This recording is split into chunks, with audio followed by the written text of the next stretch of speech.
बिस्मिल्लाहिर्रहमानिर्रहीम। नाज़रीन व सामीन अस्सलाम वालेकुम।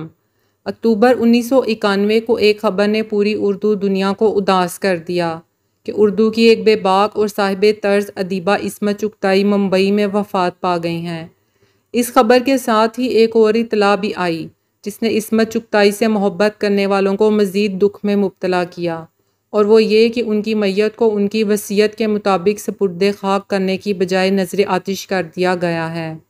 मशहूर अदीबा कुरातुलैन हैदर इस्मत चुगताई पर लिखे गए अपने हाके लेडी चंगेज़ खान में लिखती हैं, इस्मत आपा अक्सर कहती थी, भाई मुझे तो कब्र से बहुत डर लगता है, मिट्टी में तोप देते हैं, दम घुट जाएगा। एक बार मैंने कहा, दम होता ही कहाँ है जो घुट जाएगा। कहने लगी, नहीं भाई, क्या पता किस वक़्त वापस आ जाए, भाई मैं तो अपने आप को जलवाऊंगी। इस्मत का कमाल ये था कि वो जो कहती थीं कर भी दिखाती थीं।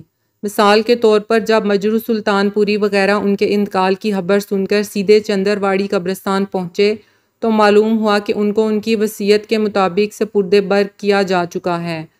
उन्होंने ये कह रखा था कि जब मैं मरूं तो किसी को इतला ना देना और मुझे फ़ौरन क्रीमेटोरियम में पहुंचा देना।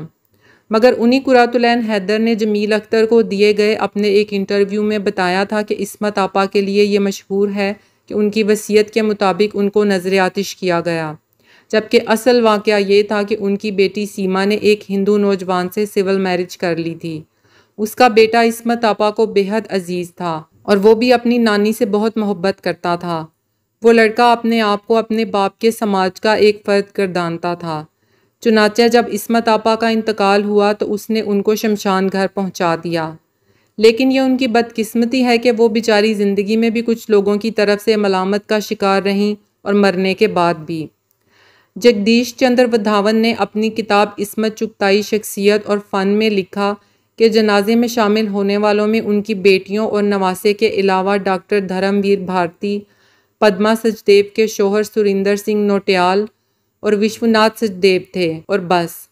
इस्मत की वसीयत के मुताबिक गेटवे ऑफ इंडिया में ज़रा दूर गहरे समंदर में उनकी बेटी सीमा ने एक कश्ती पर उनके फूल रखे और उनके नवासे ने उन्हें समंदर की नज़र कर दिया। जगदीश चंद्र वधावन ने मज़ीद लिखा है कि इस्मत चुगताई मौत के बाद भी एक हंगामे का मौजिब बन गईं और एक शदीद किस्म की बहस छिड़ गई। ये एक जज्बाती किस्म की बहस थी जिसकी शिद्दत और हिद्दत आज भी महसूस होती है।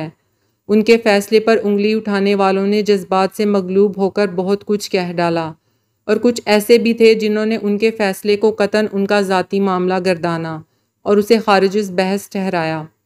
इस्मत चुगताई के दिए गए एक इंटरव्यू और तहरीर किए गए एक हद से बिल्कुल वाज़ेह होता है कि इस्मत चुगताई की लाश का जलाया जाना उनकी ज़ाती ख्वाहिश की तकमील थी, ना कि मुर्दा बदस जिंदा की मिसाल।